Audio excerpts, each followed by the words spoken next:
A pauta identitária, gente, comeu a esquerda pela perna. Ainda está comendo. E ainda dificulta a esquerda se identificar com temas universais que antes ela se identificava. E toda vez que ela vai falar, ela acaba sendo recortada pela direita, com o vocabulário da direita. De modo que todo mundo que você vai conversar na rua, eles identificam a pessoa de esquerda não mais como aquele que defende o trabalho contra o capital, mas aquele que defende figuras que não possuem mais classes sociais. É defesa de pessoas, nem de leis mais.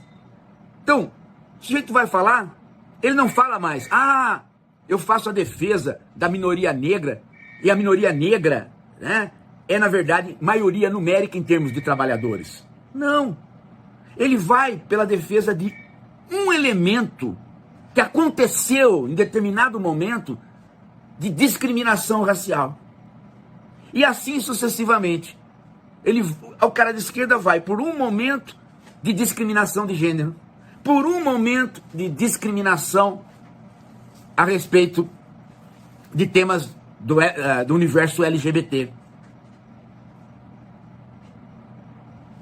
Resultado?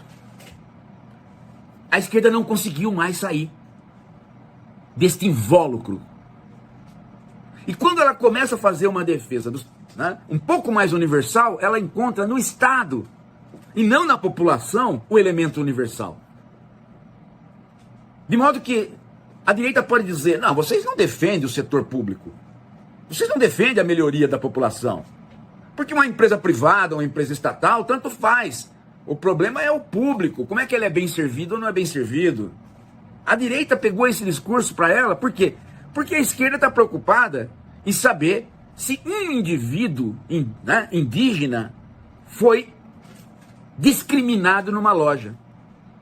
E ela está bem menos preocupada em saber e dizer de quantos trabalhadores estão envolvidos na Amazônia. Ela perdeu o elemento universal.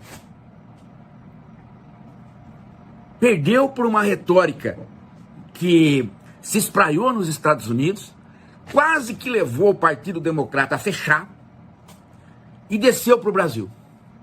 Num primeiro momento, desceu de maneira legítima, porque de fato a questão era uma questão de minoria. Era melhorar o conjunto de leis em favor de minorias. Mas o identitarismo, ele não é a defesa de minorias. Ele é uma outra corrente neoliberal, onde o indivíduo levanta a mão e fala, eu tenho a identidade tal, e por isso eu mereço ser tratado melhor que o outro que tem a identidade tal. Sim, perdeu-se completamente a objetividade das políticas públicas para minorias em favor de um subjetivismo que se manifesta esporadicamente, dependendo do episódio. Este episódio aqui, esse que está acontecendo agora, é tipicamente isso, né? Do STF. Ao invés do país, o STF precisa ter representatividade de vários setores sociais? Essa é a primeira pergunta.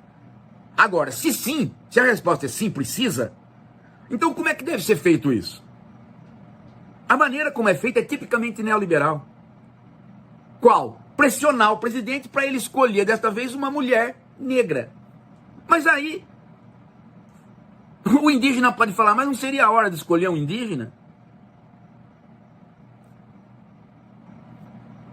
Teria o STF coragem de fazer a mesma questão para o homossexual? Não estaria na hora de escolher um homossexual para o STF?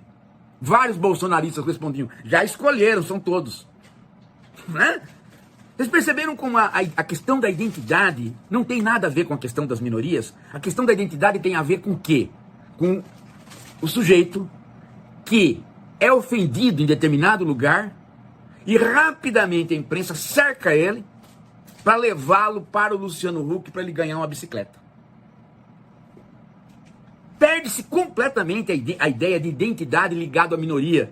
para fazer com que a minoria forneça uma identidade, e aí a identidade começa a andar pelas próprias pernas contra a outra identidade. E a objetividade dos cargos, a objetividade do trabalho, a objetividade das funções vão se perdendo. Você chega num balcão, você é atendido mal por um funcionário, privado ou público, tanto faz. Você é atendido mal. Ao invés de você olhar objetivamente a situação e chegar à conclusão, muitas vezes óbvia, de que o funcionário é mal treinado, você olha para você mesmo. Ao invés de você olhar para fora, você olha para dentro e diz: epa, sou mulher e é por isso que estou sendo atendida de maneira errada.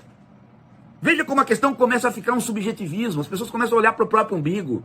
O sujeito chega num posto de gasolina, ele é mal atendido pelo frentista, ele fala: peraí, será que esse cara descobriu que eu estou num carro especial, eu tenho uma perna que não dá para fazer a desembrear e nem brecar, o carro meio especial, será que ele descobriu que eu sou um deficiente e ele está me atendendo mal por conta disso? O sujeito se volta para ele. E assim sucessivamente, o sujeito entra, olha, fulano de tal, epa, ele não me chamou pelo nome que eu tenho, ele me chamou com um nome masculino, mas eu sou trans, vou processá-lo. Ou seja, o sujeito não olha para o fato, ele olha para o umbigo. É uma volta para um si mesmo, mas é um si mesmo construído através de uma monstruosidade da identidade.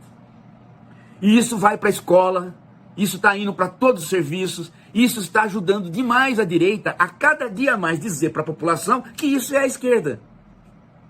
E que a discussão capital e trabalho é uma outra questão e que a direita tem capacidade de resolvê-la. Nós não tem.